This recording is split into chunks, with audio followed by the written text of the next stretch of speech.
Well, hello, ladies and gentlemen. Welcome back to VL. I am Jeff, and I am joined today by the fabulous Goobox to bring you the playoff game between Prime Nebula and Wells Esports.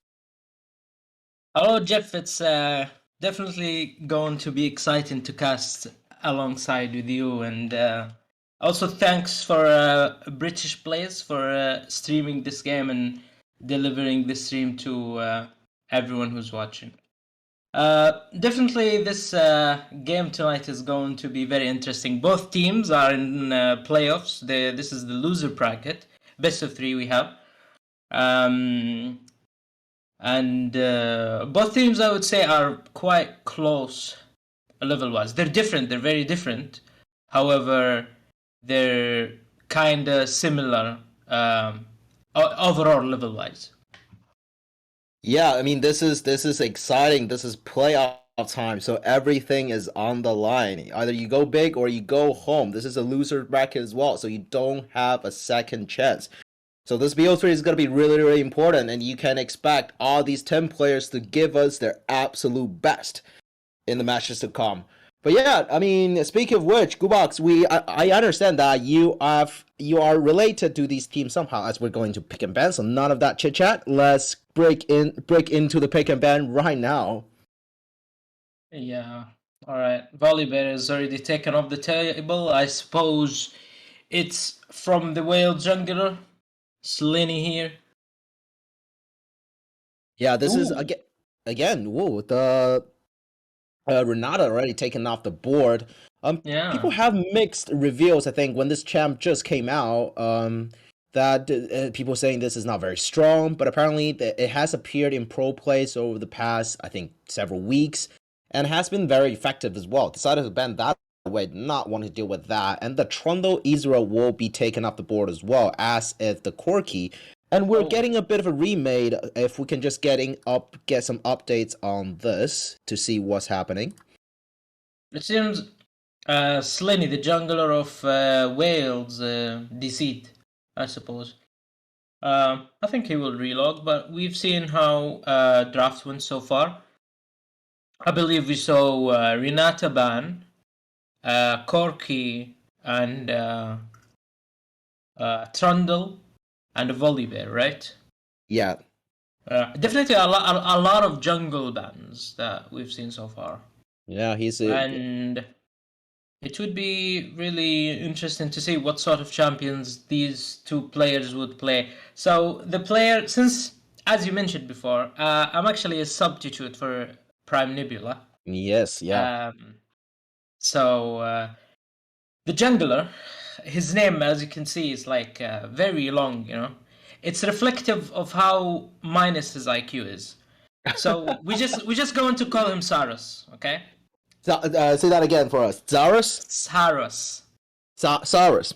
S. Yes, Saros. Yes. Right, that's good to know. You would need to remind me. I think 5 minutes into the game. That would be Don't worry, I'll be mentioning his name a lot because I'm sure he will make some interesting plays. You know. Well, we are all here for it. We are, yeah. I mean, as the coach is called out, this is gonna be some players that we have our eyes on. But here again, the pick and ban going in the similar stuff.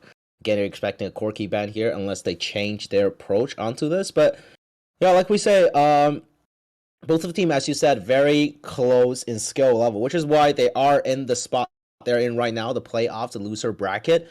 We can expect a very close back and forth matchup here, and as we are going to see with the final ban coming out from Wells, it's gonna be the hyper carry in the bot lane, Jinx. Okay, so here's a thing. It seems that Wales are just focusing on the bot lane bans. Definitely, it feels that they want to secure a better matchup for their bot lane, and let's see if they can achieve that. You see that the Karma already picked, and it seems that it's going to be Karma support, I would say. Still remaining a bit of that flexibility there. Karma, I'm not sure in these current patches, but surely support and mid is both viable. Zeri is a very strong meta AD carry as well, picked here, and we have some. Zeri. Yeah, so something to pair along the Zeri like Karma would be very powerful, but we are looking at some engaged supports as well. Instead, we'll be just picking away the jungler for themselves. Yeah, I would say the Viego here is more of a pick away from Saros than uh Slinny really like want wanting it. Cause okay. So Hecarim with the Karma, definitely there will be access to that Zeri in the back line. Let's see what they go for an AD carry. Are we going to see like a Jin? Okay, yeah. This is more of a utility AD carry. Yeah. You can see here the curtain call and the deadly flourish always providing some long range support and lockdown with the rest of the team. So maybe they are. You can see the Karma speeding up the Hecarim. They are building a comp that is focused on diving. That is focused on this Hecarim. As we are gonna see how the rest of the rest of the composition rounds out. It's gonna be a blitzcrank on the bot side. Very spicy picks coming out from Wells. Yeah, this the support of Wales, Mars, he plays a lot of Blitzcrank. And to see it versus whereas potentially as a Karma support, it's quite good into it. Blitzy really good into these enchanters because he just can hook them and make them out of position, and they would just get one shotted since they're enchanters. So the Camille ban from Key, they definitely. I would think also the second ban for Wales will be a top lane ban, just to try to shut down Key this game. They know where their focus lies on. Yeah, I think I remember casting a game where Key absolutely popped up on the top side. So, but well, you can give us more insight on this, but definitely a very strong player, at least on this team, and maybe they want to target them off. Camille, excellent. Just this whole champion evolves around that dive onto the back line. Works very well together with the Hacker, the same sort of theme that building the composition, so they want to get rid of that. And the Yone gotten rid of. I think this is Vanaful's a very sort of prolific champion for the mid laner here for Nebula, right? Yeah, true. That is the takeaway from Vanawful, but there is quite a lot of champions that we could still go for here. We might see from Sorry. Wales, we might see their top lane pick right now. Are they going to go for like something tanky, like an Ornn or something like that? Oh, they actually took the mid laner, the Orianna. All right, so we can see counter pick from Nebula here for Vanawful. Okay, they're going for the Fiora on top lane. So that's a blind Fiora. Okay. Yeah, again, very interesting. The split pushing French lady. Yeah. Can we lock him in time? It will be the Fiora on the Yeah. top side. So a lot of split pushing power here on to round out the comp, and we will see what the counter pick will be for the mid lane. Are we Um, going to see a Malzahar or something like that of that sort? That is the question. yeah, it's a very interesting pick, and this Ariana pick, I suppose, picking away from that Ari Hakerim combo will That's be a very very interesting. Yeah, so that's okay. That's a Pike Karma locked mid. in. So Pike is support and Karma is mid lane. That is I think that's our assumption for now. We will know for sure when we get into the game. But yeah, very very interesting comp drafted here. We were sort of expecting it's being drafted around the hacker room, but not really so. And the Nard counter pick, I suppose, will be coming out from the top lane in response to the Fiora. Again, split pushing power on both side, and this is gonna be definitely gonna be very interesting to see how this game will play out with these compositions both team drafted. Yeah, but definitely from draft, if I would have to favor one over the other, I would take the Wales draft right here. Because it feels like they have a lot of tools to play around all of the game, and definitely scaling wise, they have a quite good, comfortable late game. It seems. For Nebula here, it feels that they have to sort of outplay early on, and then they kind of need to play like a split push kind of team comp. It seems really hard to play for Nebula, but um, let's see. Let's see if they can do it. Let's see if they can make this hard to play team comp work. Yeah, this is a little bit again out of our expectation when they locked in the Fiora, when they locked in the Pike in the end as well. I think am I right in saying that it's a little bit like a solo queue composition that you would pick? Pike Jin, very strong lane, I imagine, and again Fiora on the top side get very very strong lanes. But when the composition comes around together, yeah, Jin is not the AD carry that gives you the most reliable sort of late game team fight damage you can get. And your mid lane is a Karma, so it will be very, very supportive, buffing out the Hecarim, buffing out the Fiora as well. And like you said, in a straight up 5v5 team fight, you just have to favor the composition from Wells here. They have the Orianna, they have the Zeri. For these, they just scale into the late game. You have the Nara as a front line as well. Viego can cause a lot of havoc in a 5v5 situation. And yeah, it's going to be very, very interesting to see if what the game plan for Prime Nebula here is, at least establishing some sort of control, some sort of advantage in the early game and mid game.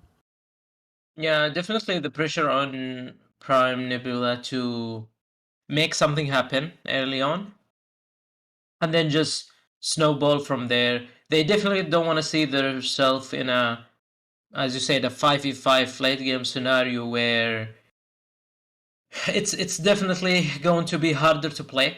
But however, if they can just burst one of the three squishy targets, that is the Rihanna, the Zeri, or the Viego, hook them with the Pike, CC overlay them, and then execute them with that Pike ulti, then definitely we could see Nebula winning a lot of team fights.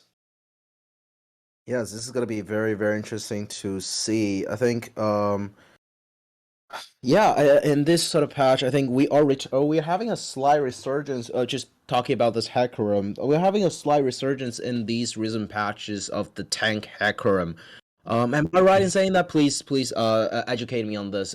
This is still likely gonna be a full tank, turbo cam tank built Hecarim that is gonna be quite tanky and offer some kind of engage and damage onto these backlines. Exactly.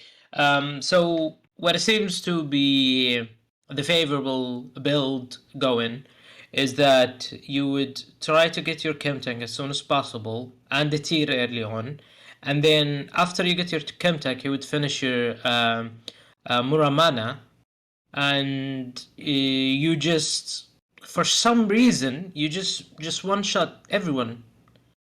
Um, Definitely in every meta, this pony finds a way to be viable and relevant, regardless of meta. Whether it's when Conquer was just a new thing, whether it's when Phase Rush was a thing, was it even older days when TP Hecarim on top lane was a thing, and you would just rush from base with those boots and just one shot a carry. This pony always keeps finding a way to be relevant in this game.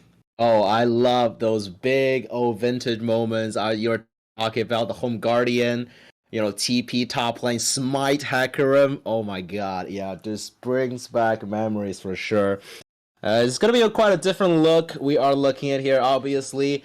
But as we're loading into the game, this is gonna be quite exciting. We're gonna see some level 1 action you would imagine with the Pike, with the Blitzcrank, obviously, as we're loading into the game. But yeah, this is gonna be very exciting. All right, so are you ready to make, let's call it, a bet? Oh, okay. I like the sound of that. All right, so how many hooks you think both hooking champion will miss until they hit the first hook? That's a very interesting question. Given that our camera doesn't really focus on bot lane, so we are bound to miss some, I think. Yeah, I But think let's say whenever, yeah, let's sorry. say yeah. I mean, oh, okay, that works as well. Because I was about to I was about to offer that at what time do we witness the first hook coming out from both sides? I'm That is gonna say, better. I'm gonna say 5 minutes. I don't think anyone's gonna hook anything before 5 minutes. Okay, I believe this game is full of talented players. Okay. Yeah. Do Okay. we want to So sync up at 10 seconds? Because I don't know what's happening to my game. Wait a minute. hmm, Right. Okay. Are we syncing up at 10? I think there is an issue with streaming. Me and you will be on 10, and then we'll just wait for the streamer to be ready. Okay. Okay. Okay, I'm just getting to 10. Right. I'm at 10. All right, I'll tell you when I'm ready. Okay, ready? I'll count us down. So 3, 2, 1, go. All All right. right. Well, sorry for, I don't know if you guys, a bit of a technical difficulty. Maybe we are slightly behind, but we are finally getting into the game right now. You can see, yeah, just 5 men stacked together. There's clearly some action going on here for the side of Yeah. Wales. And yeah, let's see how Nebula can play around this and if they can avoid some very, very difficult situation here in level 1. Are we gonna see the first hook in the first minute of the game? Is it Oh no. happening? Oh Oh, it's no. happening. It's Lavity, coming you in. gotta away. He is not looking. Here No! is the kill of the first blood, making it look so easy for the side of Wales Esports. Yeah, rib bit, I guess. And rib levity with that bit. He definitely did not react or even try to flash. They put the ward, the Mars, and then he hooked, and there was just no reaction. I think levity was looking at the stream or something. Anyway, both the junglers are starting bot side. The kill went to the Orianna, which is huge. Now the Orianna come to lane with a tier of goddess. Oh my, that's horrible. That Wow, is, I don't oh even want to man, look at that. Yeah. I don't want to be in that karma place at the moment. Like this Orianna is just gonna be spamming her balls in that karma's face. It's not gonna be pretty. Yep, and we do not endorse whatever he just said, but this is a very family friendly stream. Please keep in mind. Yeah. But apart Okay. from, I'm just messing with you. Don't worry, man. But apart from that, yeah, I mean, this is gotta be a bit of a farm fest in the mid lane. If we're being absolutely honest with ourselves, especially with Oriana has a tier this early on, and the Karma is there's no way the Karma is trying to look to do anything to this Oriana.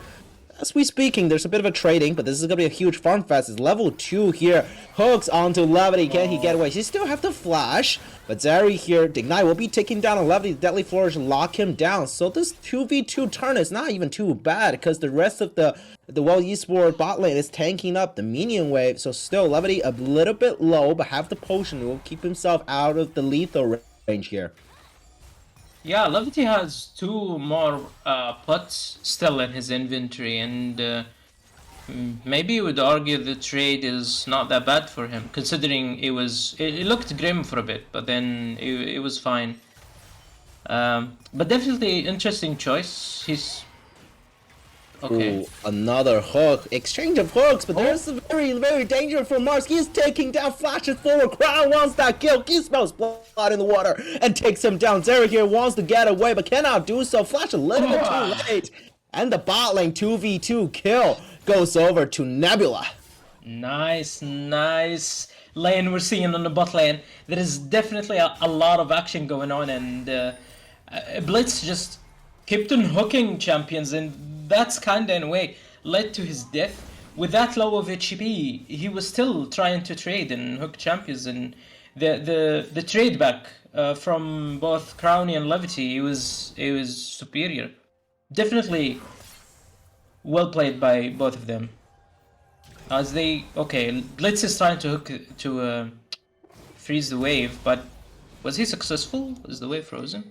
Yeah, we have to wait for the camera to pan to the bot lane, trying to disrupt some recalls here, I think. But yeah, like you said, I think In general, I'm not exactly sure, but as a support player myself, I think in this Pike, the Pike versus Blitzcrank matchup is usually Pike favor, just because Pike has so much mobility, and also when your AD carry even gets engaged onto, you have so much tool and so much more damage to get onto the enemy AD carry to make it a winning trading situation. As we just saw, he dashes forward, lock down a Blitzcrank, and making that trade so much better, finding a double kill on that bot lane 2v2. Yeah. And let's take a look at both junglers at the moment. Both of them are just full clearing, bot to top. They finished their first clear and they're just starting their second clear at the moment. It seems that from a jungle perspective, it's probably going to be a little bit of a sleeper early on, because both of the jungler just want to farm as much as possible until they have probably somewhere around their first mythic, and then they would start be looking for action. Although Hikrim's top lane, Hikrim seems to be looking. He is the big wrapping flag around. coming in. Cypher here has no idea this is coming. The ghost popped already. Not really, actually. He's looking for some damage. Flashes forward. Traded flash. Can he survive out of the turret? Will be able to just walk away.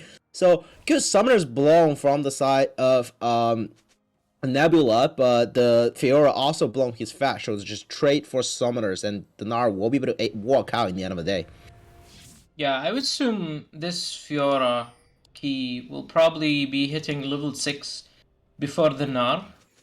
And with Gnar without flash, Fiora could actually look for a kill on him. Although we see Blitzcrank is moving topside with the jungler. This is gonna be a 3-man visit to that top lane.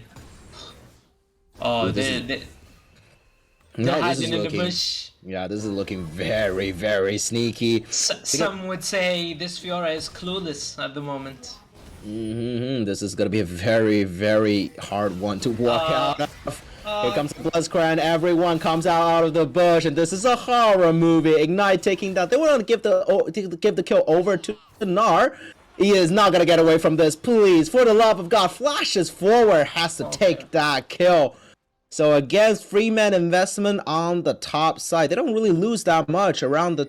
But here, maybe finding the Rec Room just like chilling here on the enemy side jungle. We'll be able to just walk away. But here the Skirmish doesn't stop. Charger Pony charges forward with the devastating charge. Flashes away from the Bone Skewer. What is even happening? The hookshot goes. Pike is way too squishy for this. Finding the reset at top lane here. We don't know what that. Can Karma get away? But this Fiora surely cannot. He TP's back and he is dead again. What is even happening?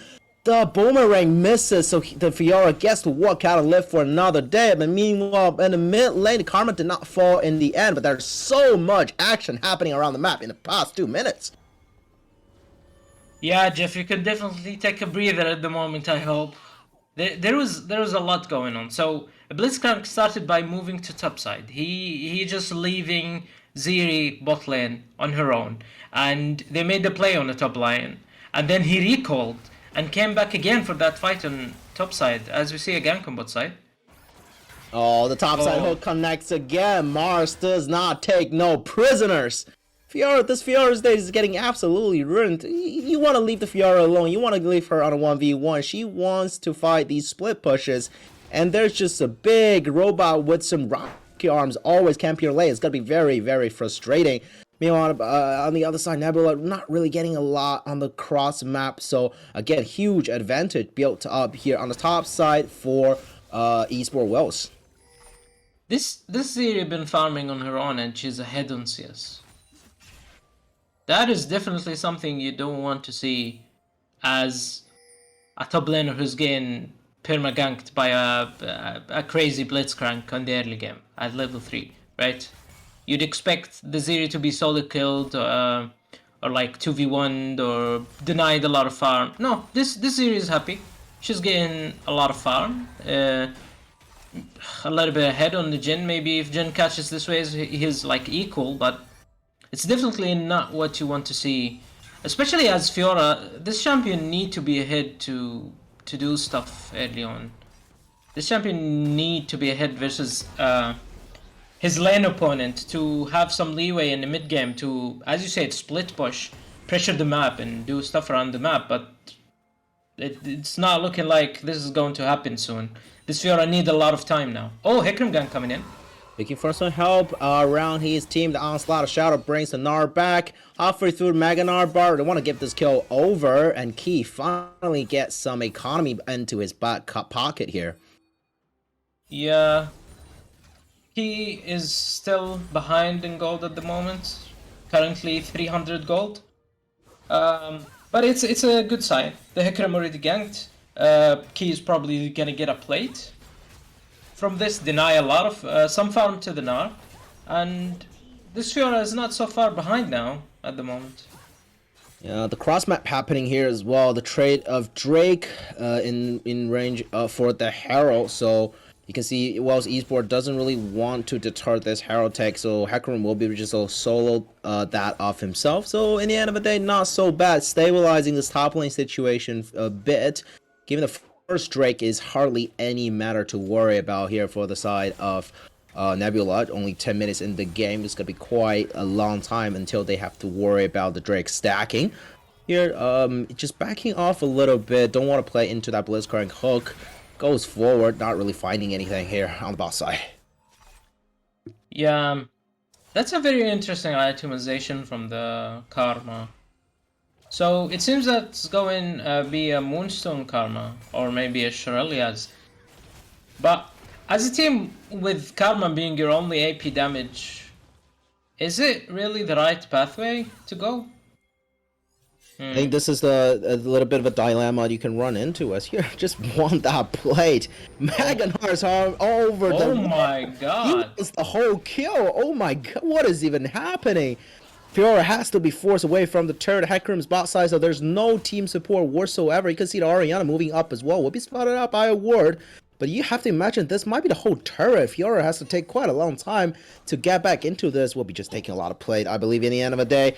Overloading on the top side, Fiora makes the mistake of going back, and there is no way to get out of here. The rest of the team arrives. The cavalry baits out the W, makes them no sweat. And here gets out of the turret. Clean dive coming out from Wells Esports, and Key is put in a very difficult situation here. Wales is definitely saying, Key, you are not allowed to play the game at the moment. Hecarim going in.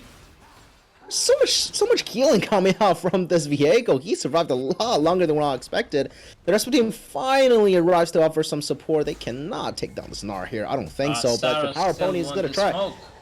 Still flashes away. Oh my gosh, actually so much damage coming out from the Karma. This Gnar a little bit too overzealous, overestimating his tankiness for a little bit maybe. Just doesn't have to die there, walk back into his own doom on the top side. So again, a lot of exchange, 5 kills over to 5. Ooh. Engages onto Levity. Just the split second crown went to clear out the ward.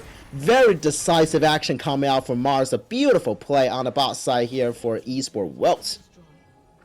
This Blitz, he's a bit of a nutcase. Like, this guy just doesn't know enough, doesn't have enough switch. You know, you just keep going for plays, and there's nothing to inhib his impulses for going of these plays, and they're quite awesome at the moment. He's doing a really good job. Oh, I mean, you can see the split second they saw the Pyke over on that ward.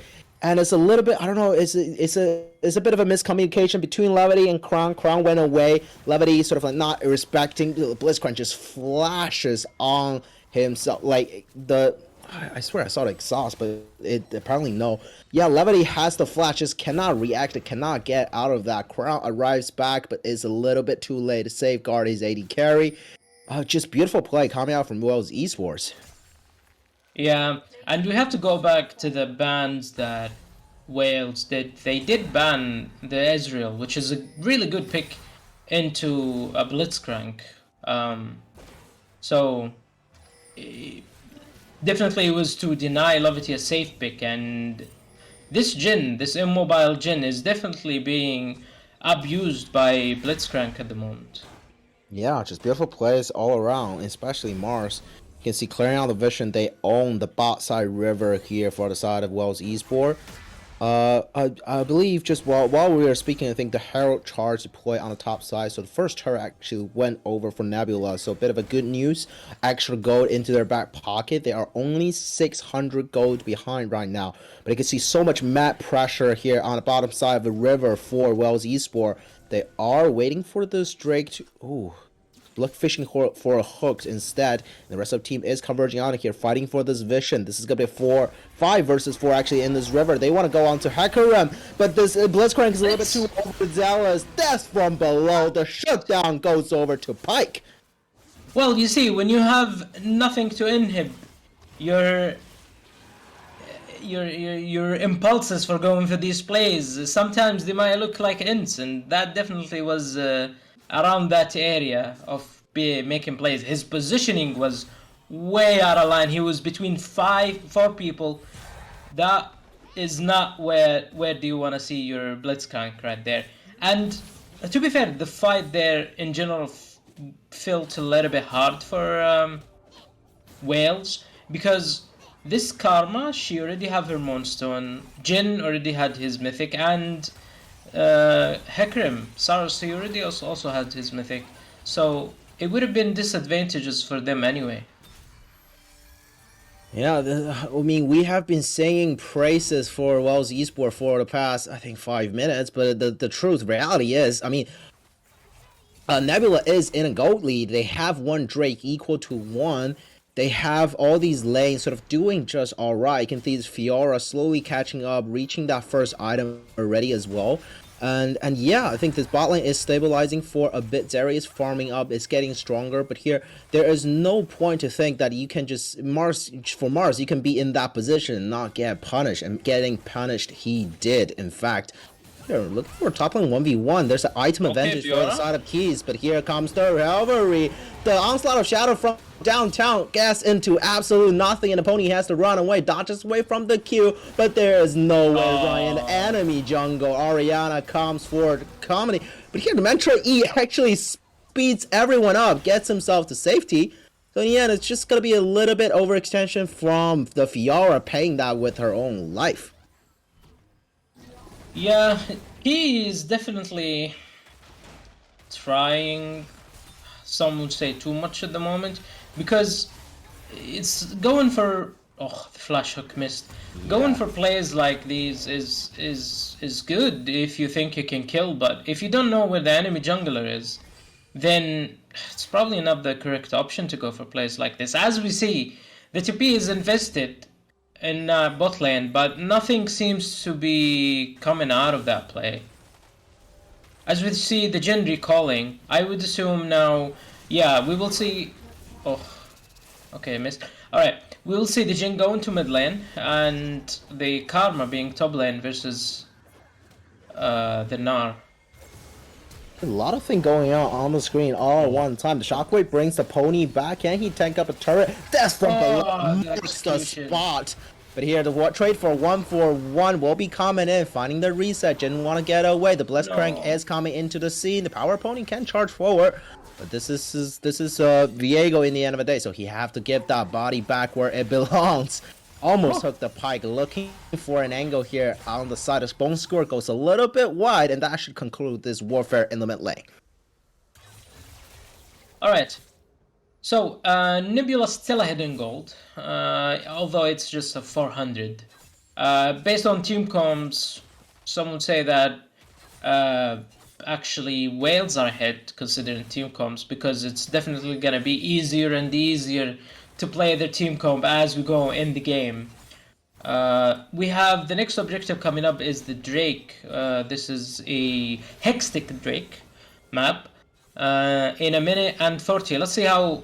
You see, a lot of vision is being placed in that bottom quarter of the map.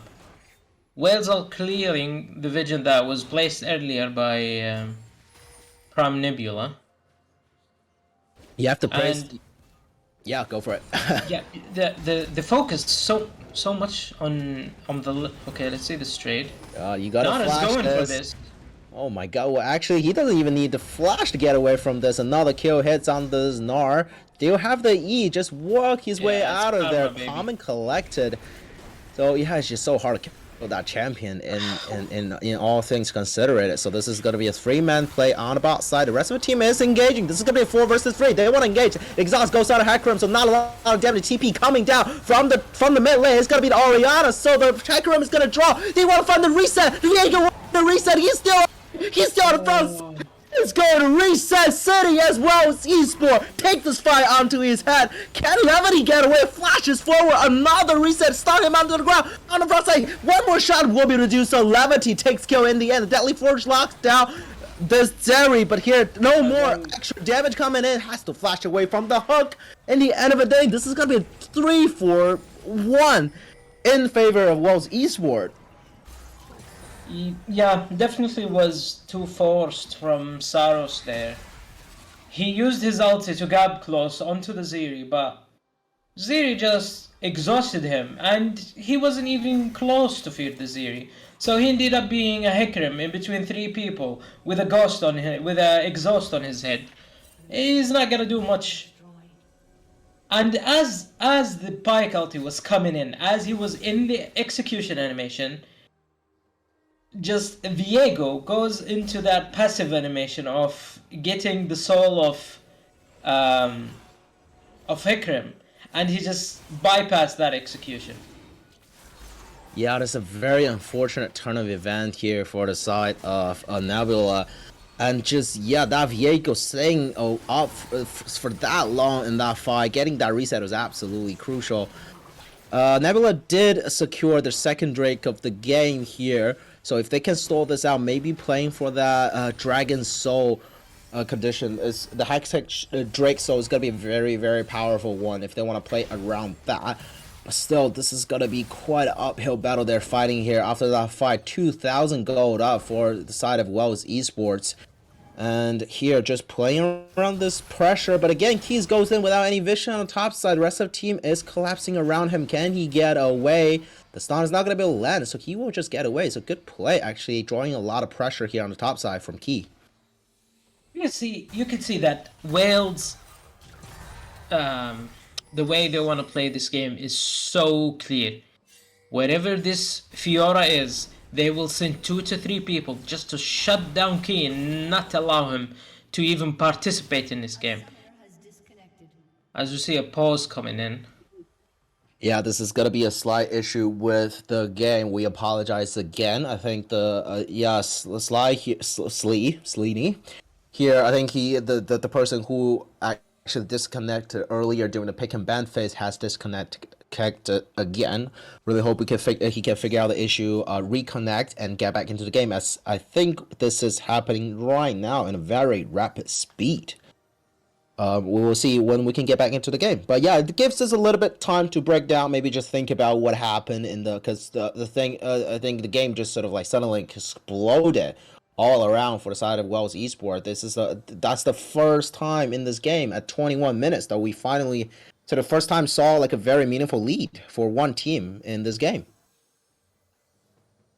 Yeah, definitely the game is really harder to play for Nebula here because as Nebula, you really want the Fiora to be able to split push in order to create pressure, drag 2 or 3 people up there, and then the rest of the team would try to win. That is the way that, at least how Nebula should be looking to play. However, whenever Fiora goes to a side lane, this absolute mad lad, Slinny, the jungler of Wales, he's just there. The Orianna went versus the Fiora. He was there. The Fiora said, "Alright, I'm going versus the Zeri." He was there. When she was versus the Nar, he also was there. So definitely, this jungler is doing a really great job into shutting down Key and not allow him to do anything this game. Yeah, that is a very good insight. As we can see, excuse me, yeah, something I think it went off around in my end. Just making sure we are in sync right now. We are in sync. This is a bug that happens after pauses. That'll be very good to know. So we are at 22.10 seconds. Yeah, exactly. That's very good to know as we are getting back into this game. Yeah, like you said, I think it's just very hard for this VR to have a very huge split pushing impact here.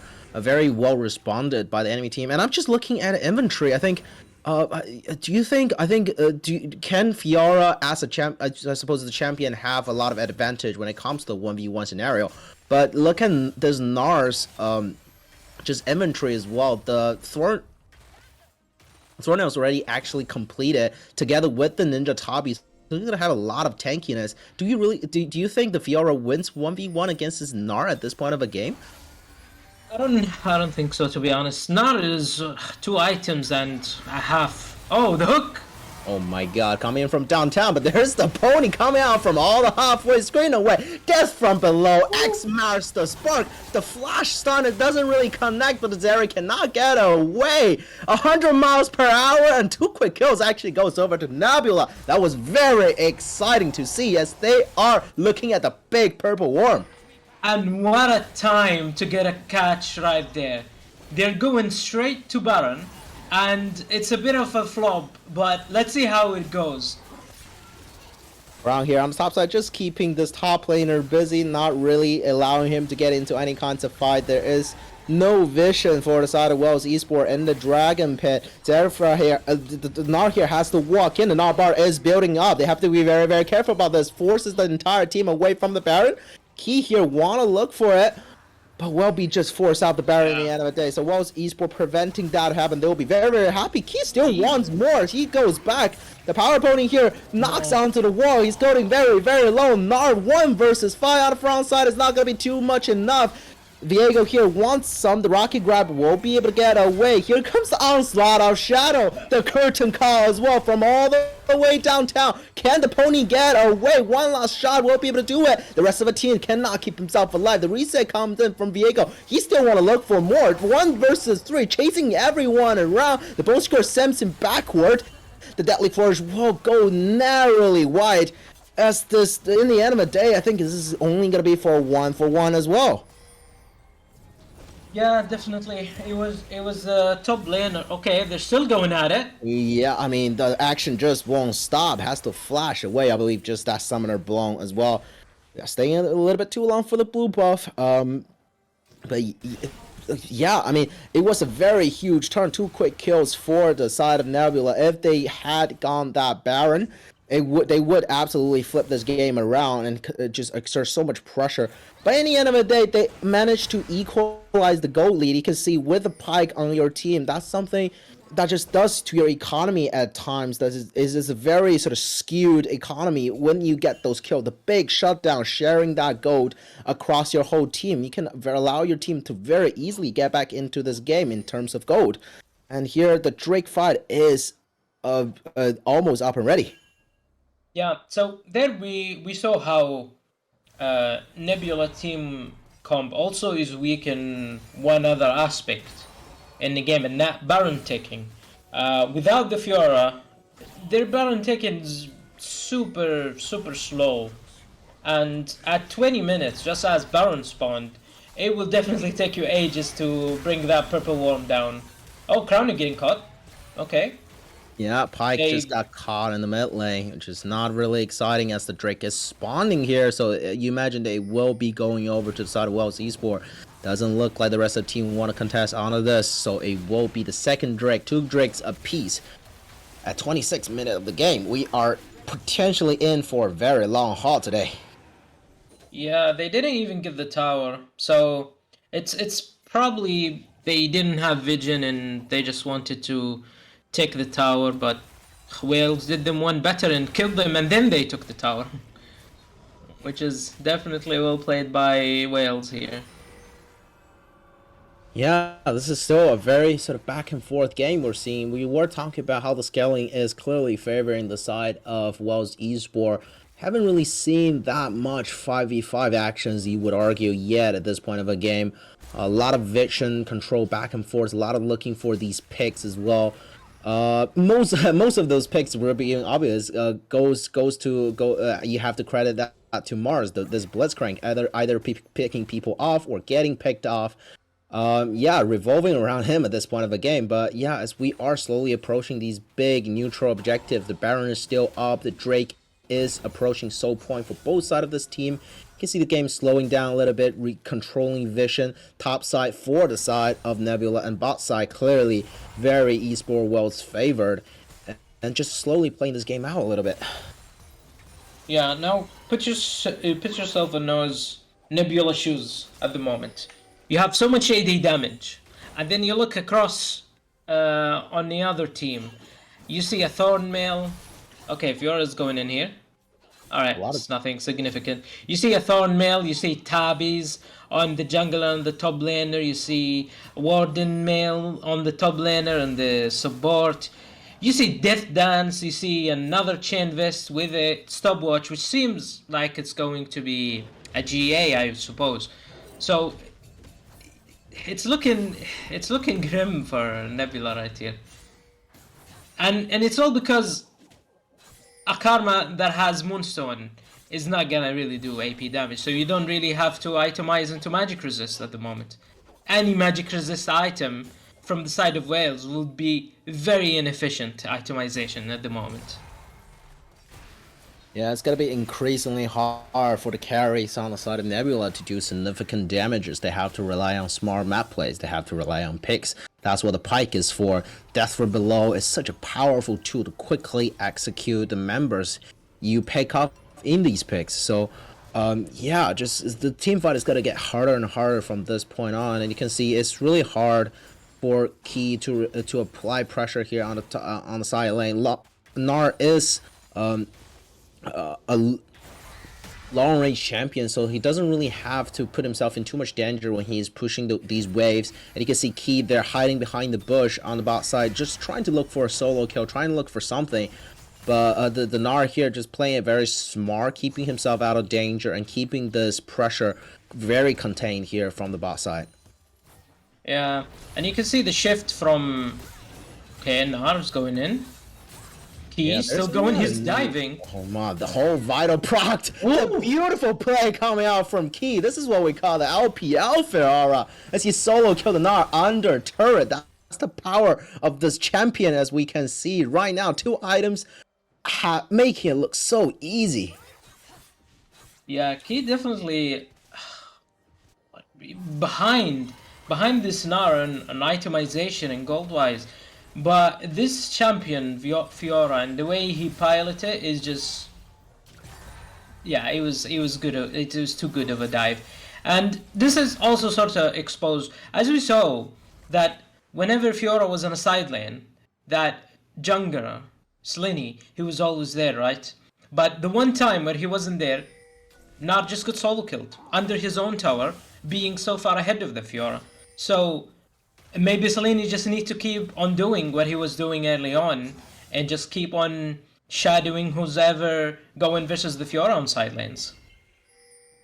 Yeah, that seems to be the game plan they have to do here. As you can see, he is hovering around the top jungle here. Maybe we're looking for a play on his Fiora, but and Slinny going top side at the moment. Yeah, there he is very close. Can the rest of Nebula make something happen around the rest of the map? Maybe create some pressure on the bot side, create some pressure in the mid lane as well.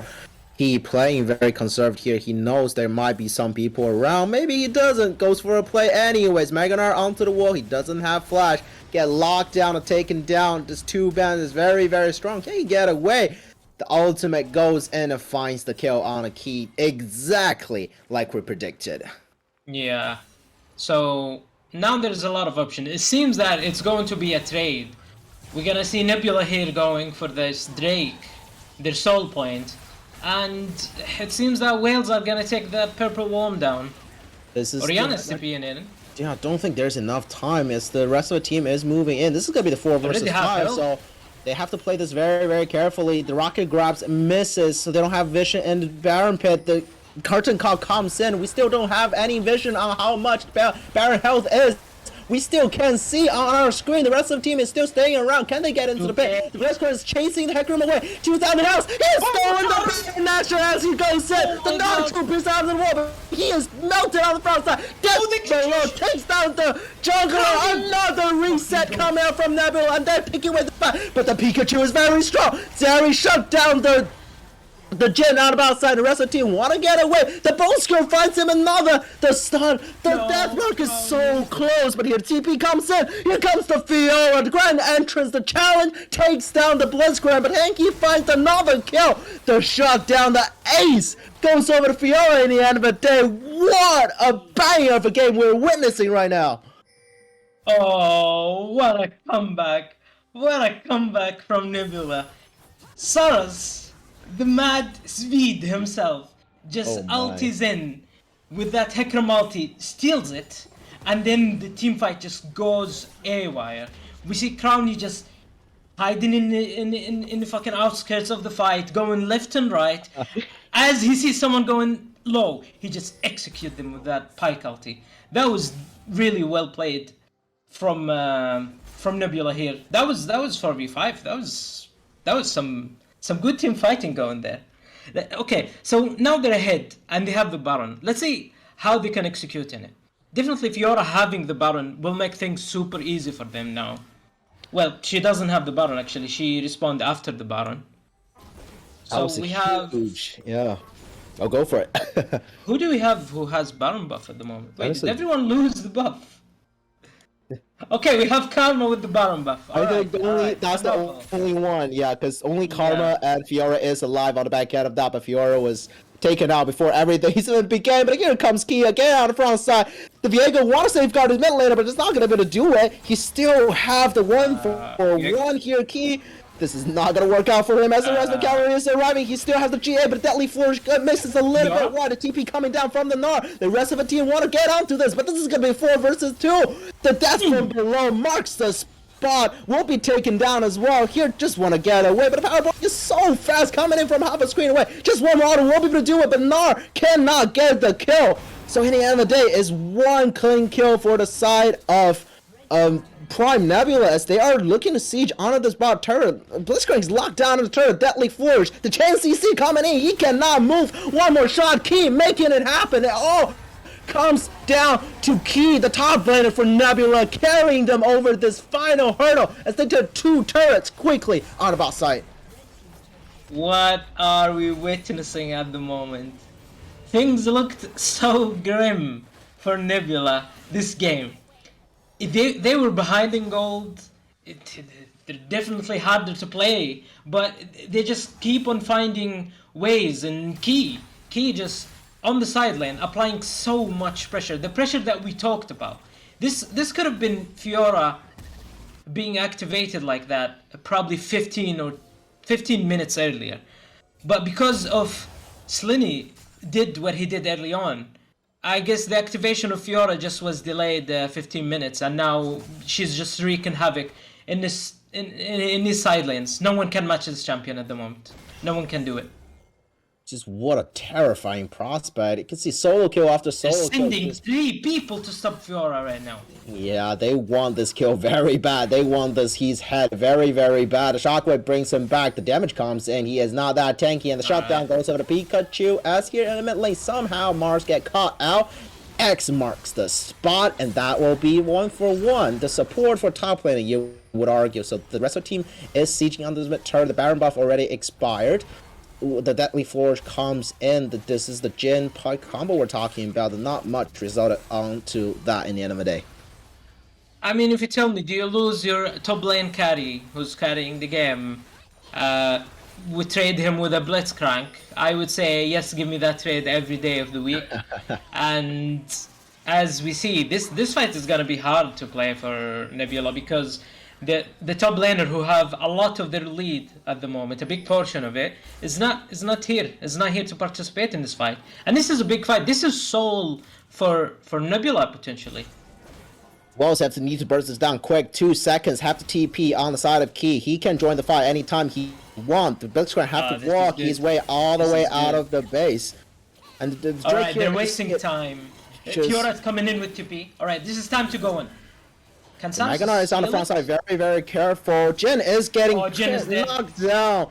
So much damage on the front side. The power opponent is getting exhausted on the back side. They cannot do enough damage. The Key can only do so much. The rest of Team Pods out of here actually gets the Derry. Can they turn this fight around? So much shield coming out from the trap. It's a triple kill for Key. Key got to do absolutely everything for the side of Prime Nebula. Start getting chased out of his own base, chased out of his own jungle. Can they get the kill? Of course they will. The shield coming out from Keith is absolutely ludicrous. Ace comes in for Prime Nebula. Can they end the game now? 3 members strong. They only have Key as a physical damage dealer, so maybe they can get an inhibitor, and that will be it. But still, just so terrifying is this Fiora. Does absolutely everything for this team. What are we witnessing? This Fiora is unkillable with the Karma shields, with the Karma speeds. It's a really good performance at the moment. And they're gonna take Hextech Drake, right? They didn't forget about the Drake. Yeah, I mean the rest of the team is converging onto this. Key is just kind of delaying it, okay.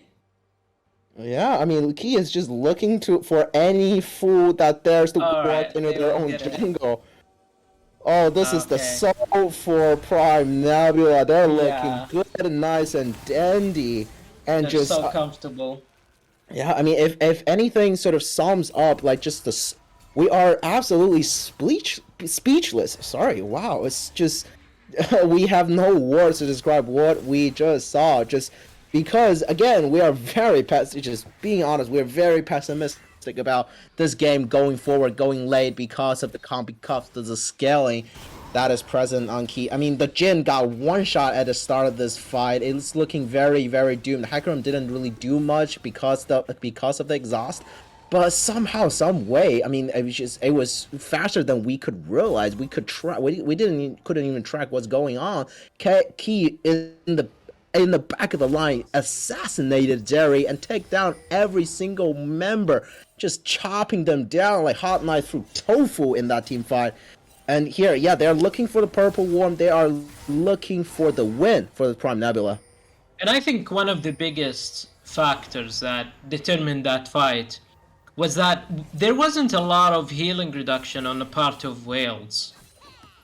As you can see, they're just starting investing in it. The only healing reduction item was the Thornmail that the Gnar bought early game. That was it.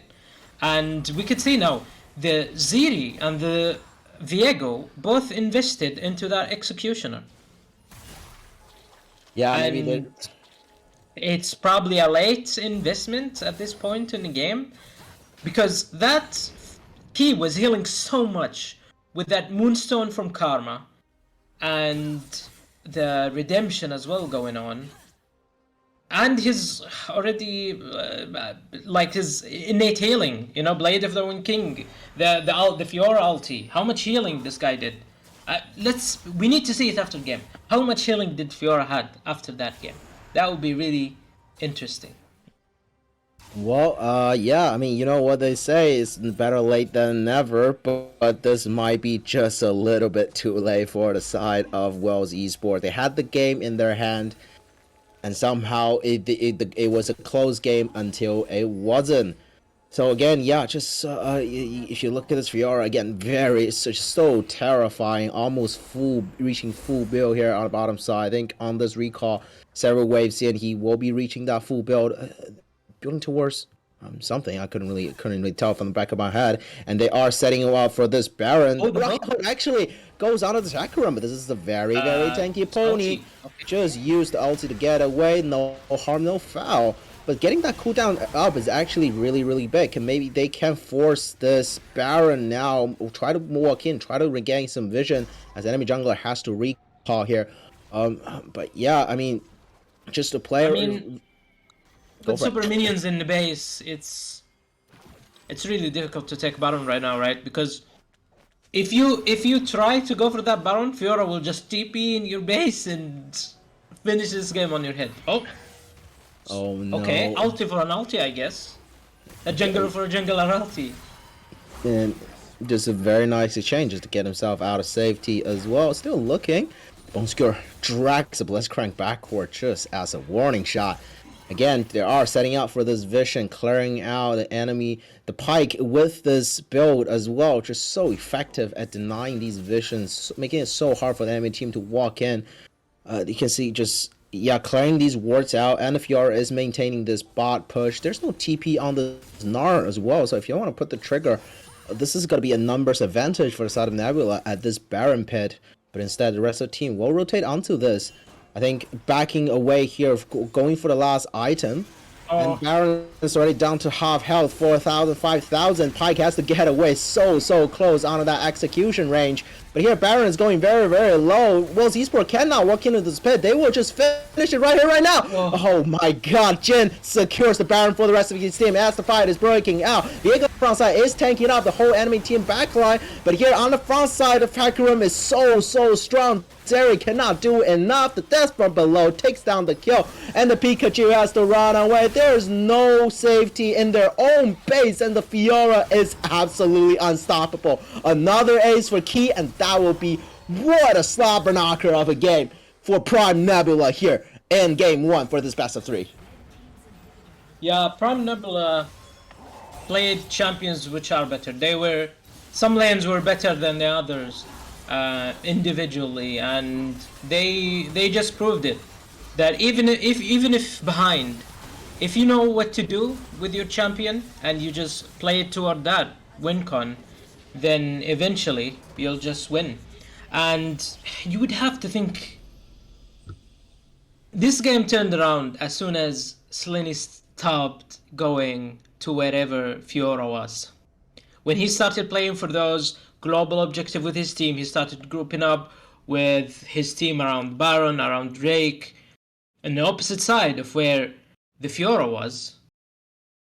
The Fiora just had her time in the side lane. She started farming, she started doing some stuff, killing the Gnar solo, and then afterwards she just killed both the Orianna and the jungler who tried to shut down this Fiora, but it was just a little bit too late. Yeah, I mean, it's like yeah, like you said, it's like a ticking time bomb. You neglect it for 10 seconds, and it just explodes out of nowhere and takes over the whole game for you. So again, it's going to be very interesting to see what both of these teams take away heading into the locker room. Just thinking about, if they want to ban away this Fiora, is it too much to deal with, or do they have a strategy against it? They just failed to execute it throughout this whole game. Be very interesting to see what the second game, the pick and ban, is gonna be. But until now, it's been a very good first game, and we will be taking a break and see you guys in a very short minute.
We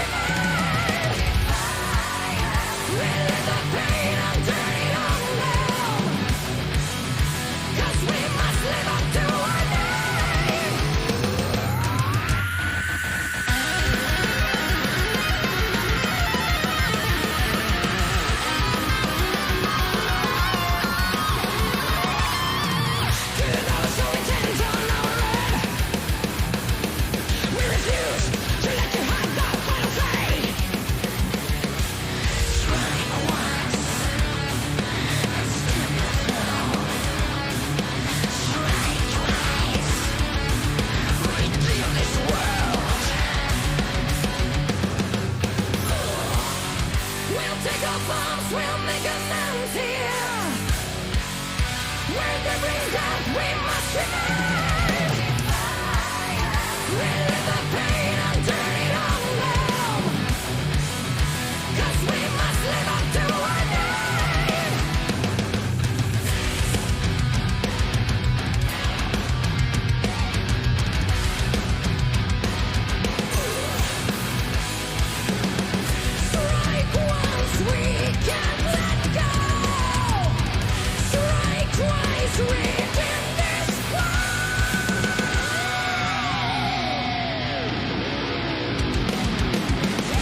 Hello everyone. Welcome back into our second game of this BO3 series between Prime Nebula and Wells Esports. I mean, the first game was an absolute banger. Very sorry to hear if you missed it, as we are going to the second game. But yeah, I mean, just I think we were chatting a little bit during the break. It was a banger to watch for both of us as well. Yeah, we saw Prime Nebula has a little bit of a lead early on, and then it just goes swing right into Wales' arms. But then somehow the game just swings back into Nebula's favor, and they just win the game. It was a very exciting game to watch, Yeah. and you asked a question at the end of that game. Will we see the Fiora ban? And here's a few things. So the Fiora was a blind pick, Oh God. Yeah. and that was the answer from Zephyr. Was it Zephyr, the top laner? The top laner of Yeah. Yeah. Wales. Yeah. That was his answer. Yeah. And okay, maybe in lane it was okay, but still Key just showed that even if you get camped by 3 people, even if the jungler is just sitting campfire with marshmallows in that bush in top lane, even if he's clueless, walks in, gets hooked, gets ignited, gets just rolled by 3 people, he will just somehow find a way to come back into that side lane and apply pressure as a Fiora can do. So I'm expecting a Fiora ban in this pick and ban for sure. Well, let's see if you are right or not. As here, the ban coming through will be very shortly. For the blue side, that is, well, Z-Sport. But the same ban resorting into the old faithful here, as long as, well, right now we can see the Renata taken away. They do not want to give that over to Crown. And here will be let's see if they will be just rerunning the pick and ban here for the first game. I mean, for Nebula, you don't really have to change a lot of things from ban wise because sure they got some OP picks like the Viego that Wales. They got some OP picks, but they still won the game. However, for Wales, they got they're the one lost, so they're the ones who need to make changes. And one of the changes they did is they picked blue side on this game. They banned the Hecarim, the second ban. Is the third ban going to be that Fiora? Yeah, as we will be seeing right now. But yeah, I think like you said, there isn't really a lot of for the Wells Esport here, their composition in the first game, there isn't a lot of things that just screams. I mean, the Blitzcrank was very, very successful, you have to say, piloted by this Mars. I'm looking for a lot of early game, but it's just as every Blitzcrank do falls off as you go into the late and mid game. And yeah, so they are not really thinking about changing the ban out potentially. Well, we'll be banning away that Zeri was a bit of that problem. But the thing, I guess you can see, we were saying is that the Fiora is not banned. Is that they will be targeting the Hecarim and the Karma. Yeah, but you have to think that one of the reasons that made that Fiora work is that Moonstone Karma, right? So they just didn't want to deal with it, and they just banned the Karma out. Van Offel's not gonna get the Karma, and we could see first pick is Diana. I suppose that's Diana jungle for Saras, and the Israel for Levity. Definitely a very comfort picks for both players. Um, Although it will be interesting what sort of team comp does Nebula go for here. For Wales, they already secured. I don't know. I don't know if you know, but this is Jinx from Arcane. She definitely have Arcane buff, and she's being picked in every single game of League of Legends that I ever watch in this season. Oh my god. But with it, we see Lee Sin is being taken and the Blitzcrank for Mars again. Definitely was good in that champion, did a lot of things early on, but as the game went further and further, the impact of that Blitz pick was just kind of underwhelming a little bit. Oh, Abram. Okay. The Brom will be picked pairing up with its Israel on the bot side, so a lot of protection, a lot of safety for this Israel early on in the game. Hence, we're entering the second ban phase, and yeah, like you said, the hyper carry Jinx, it's been terrorizing the entire meta. I think professionally for the entire spring season everywhere in the world. Like you said, I think yeah, either picked or banned close to 100%. This is just a very very powerful. I think it just when you simply look at the professional games here, right, it just seems like it's a tier above every other AD carry. You have the Zeri, you have the Phelios, you have the Israel, but when the Jink is fed and online in these late game team fight, there just doesn't seem to be anyone who's stopping this excited Gatlin wielding AD carry. Yeah, we see that the Jinx pick is always good for even scaling team combos, and it's so easy to play around her. See, the issue with Israel is not gonna provide a lot early on, but as the game goes forward, definitely Israel will be useful. Oh, a Corki here. This is so we have like a poke kind of comp, the Corki, the Israel with a little bit scaling. We have the Diana for that. Like trying to one shot the Jinx, the access to the Jinx, definitely easier access. Oh, is this gonna be LeBlanc into Corki? Oh, this is hard to play for that Corki. Yeah. Well, yeah, I mean, I believe, I'm sure we will find out as we load into the game. But yeah, this is the LeBlanc here. One thing is just this is a very much a change of scenery from the first game. I think, especially I think for our games as well. A lot of times you will be seeing similar drafts because the players doesn't really have that much of a champion pool to play around, so they're comforts, what they're good at. But yeah, I mean, this is an entire show of new sort of just faces and just styles to play around as well. A lot of these champions are banned in the first game, the Corki, the Israel, and the Jinx. So once they are out of that ban phase, very swiftly picked up, just showing that these players are actually comfortable in playing a variety of these champions. The last pick here will be the counter pick for the top lane against Shen, so it will be the Camille on the top side. So again, a lot of just split pushing and split pushing and split pushing. We can see how Key here will exert some pressure again in this game too. Yeah. The LeBlanc pick here has a lot of responsibility to do well early on. It need to shut down the Corki early on, possibly solo kill him and out farm him. Until that Jinx is confident enough and strong enough to carry these fights. But we can see there's good amount of peeling for the Jinx with that Shen ulti. Definitely can provide some peeling and make her feel confident to go for fights early on.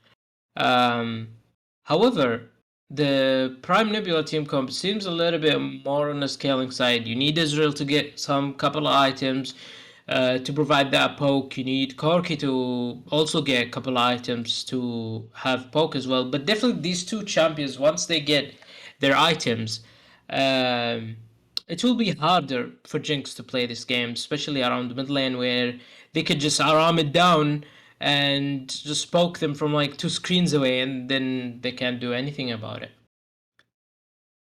Yeah, like you said, I think this is again very scaling this time. It seems to be favoring the side of Nebula here. So it's gonna be really interesting to see how that sort of works out for them. The Corki again, I think the nerf come in. This is a few patches ago, really, but did nerfed on his package time.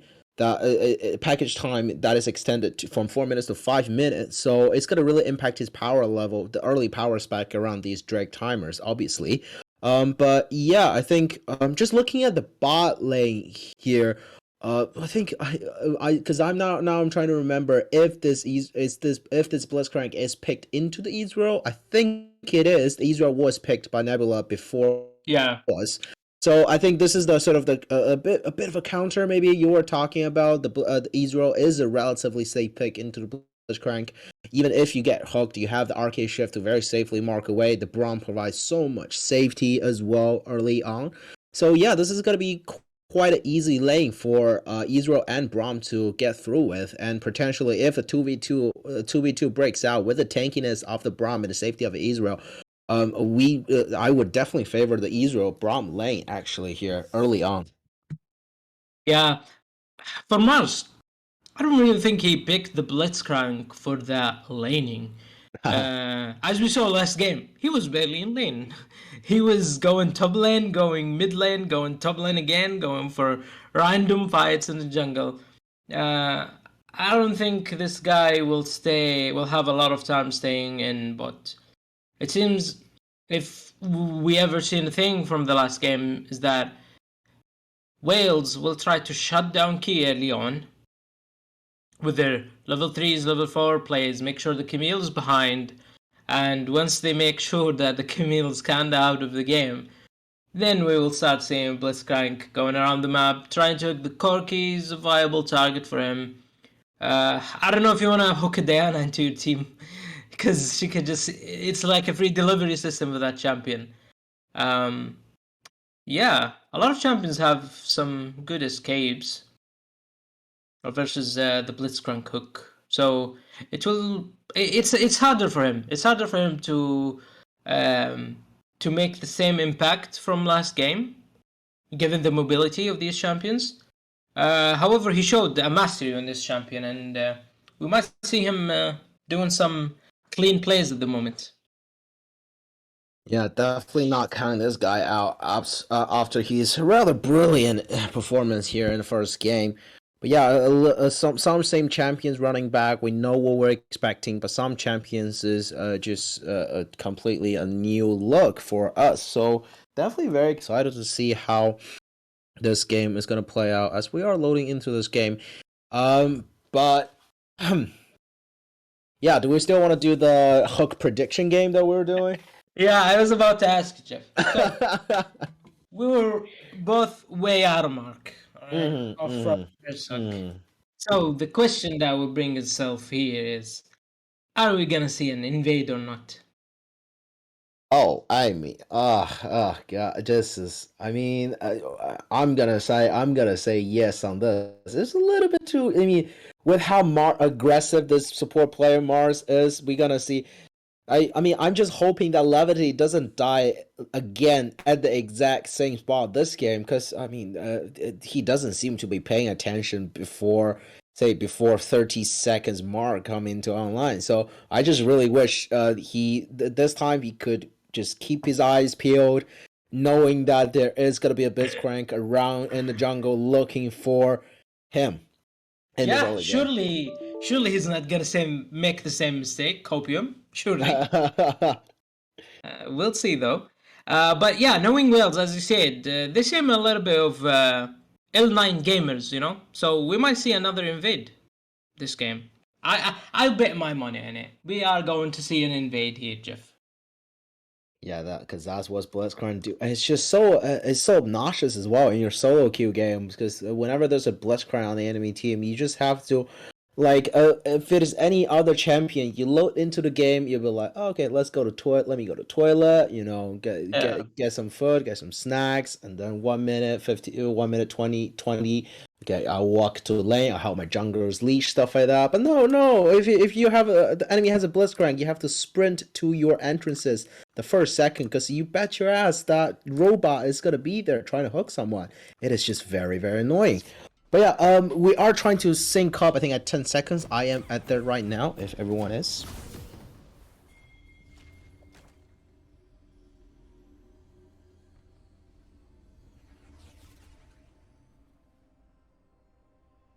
Right, and we are We're in all it. synced up here.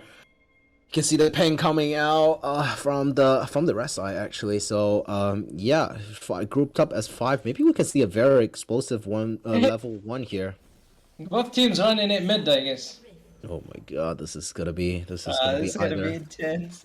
They're just Uh, grouping up as five. Okay, so we see Nebula just gathered at this point. This is a classic point to group up Winner versus a Blitzcrank, because Blitzcrank, you would assume he would walk into that bot side jungle. However, Wales are like, well, guys, you can. We're going to five hit you. We're just gonna go topside, and they didn't even place a ward.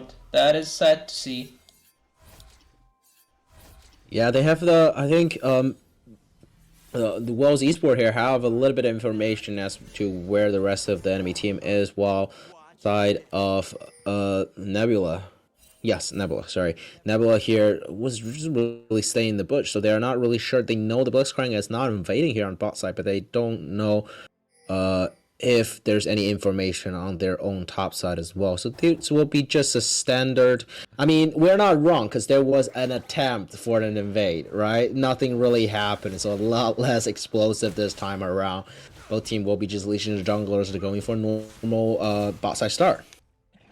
Yeah, you could see that because of Nebula just stayed in the jungle.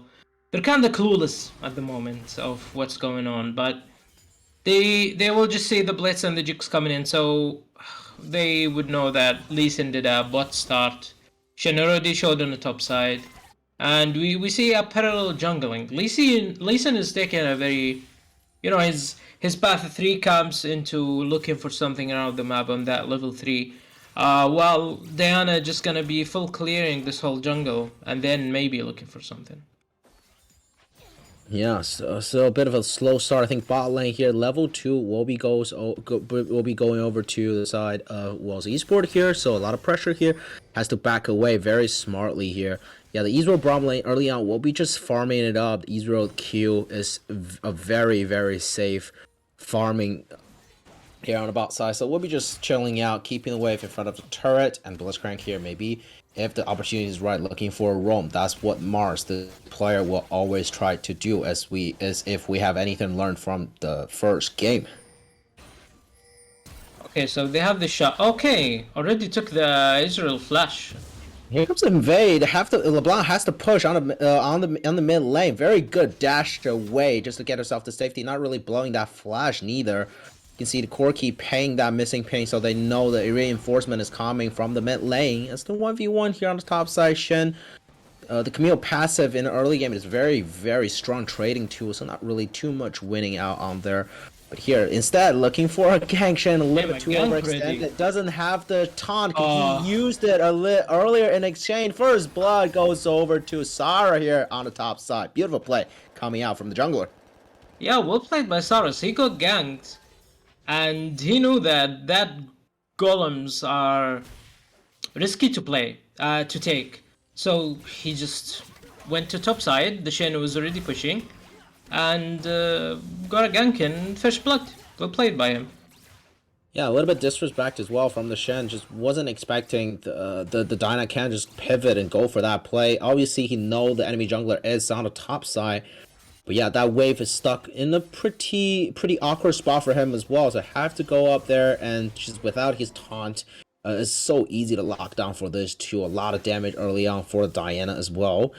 Together with the Camille, we'll be able to take that down. Camille crashing this wave, maybe we'll be probably just looking for a reset here. Life is all nice and dandy for our star player for this game, Key on the top side.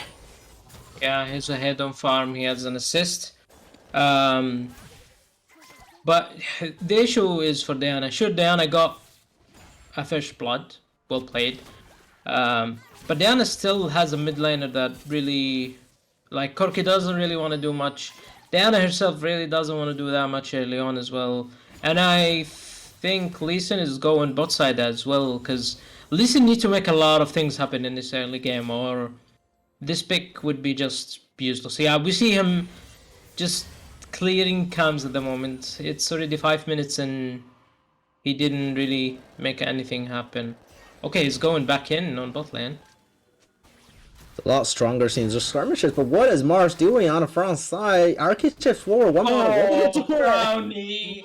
My god, just down. Cool guy doesn't look for explosions. It's Lee Sin calm here. Wasted quite a lot of time actually having his support die in front of his own ice. Okay. Yeah, there's a trading on the top side. The hook shot goes wide. And just sorry, again, my game is sort of pausing a Yeah, little yeah, bit. same. It Okay, pauses that's again. good. We're on 35, 36, 37. 37. Yeah. That's totally fine. All That's right. totally fine for me as well. Again, Okay, the so topside exchange is still going. Yeah, go for it. Take it away, please. Diana's hitting topside again. The wave is really in a good place for Diana to gank. At least, okay, this Shen still has his flash. Is he going to flash away? He That flashed is a away. Yeah. beautiful hook onto this easy on the bot side. Meanwhile, as well, there's action happening all around the map. But yeah, doesn't have the Shen actually blows his flash, so just very very recently. So I don't know if that's a result of that top lane play. But yeah, I think Israel got him pretty low, so we'll be looking for a reset here. Maybe the rest of the Esports Wells will be just pushing this wave. Maybe look for a plate here. Decides on what they're gonna do. But yeah, the Shen again. You can if you look at top lane, the wave is frozen. The Shen does not have No. flash. That'll be such a terrible time for him, at least for a while. Yeah, it's looking grim for him. We saw the last games that a counter matchup at jungle attention is what made him. Oh, Venoffel. Yeah, has Game. to get Okay. away. Yeah. So the ganks from Lee Sin is really what set up the difference on that lane, and Diana, Lee you Sin. mean? No. The Zephyr what Right, made him won last game was the ganks right. from Right as Diego, well. right? Yeah, yeah. So in this game we see Lee Sin, he walked up into that bush, but Kay is not having it. He's not clueless anymore. He's clueful, I guess. No, he's going in. The Oh, the clueless Sonic kid. Wave The actually clueless misses. soul. He He still can has get away. flash. He's still flash. Doesn't even need to use Doesn't it. even need to use it. What a mad lad. What a mad lad. All right. This is definitely like a lot of time being spent. As we see, the trade on bot side is being taken. Diana's second at Drake. Diana's really happy with how this early game is happening. Already got first blood, ahead on farm, got Drake. That's the perfect situation for her. Probably better than thought it would go. This is the thing. Like, it's 2 kills, so it's no big deal. But it's 2,000 gold up already. Like last time, for the last game, the time we saw 2,000 gold up for any team is 20 minutes. But here comes the beautiful play. The Sonic Wave again misses. The Ignite is not going to take down. The corrupting pot Nice. is going to keep himself alive. So yeah, there's just nothing goes in. Megadeth's market goes a little bit wide. Just Yeah. Yeah, it's just there's nothing going on. You can see the top lane. I swear to God, I think the wave just unfroze as a key decided to push it out. But yeah, there's just nothing is going on for the side of S. They cannot find a kill onto this Diana. Just stealing away the chicken as a bit of a consolation prize.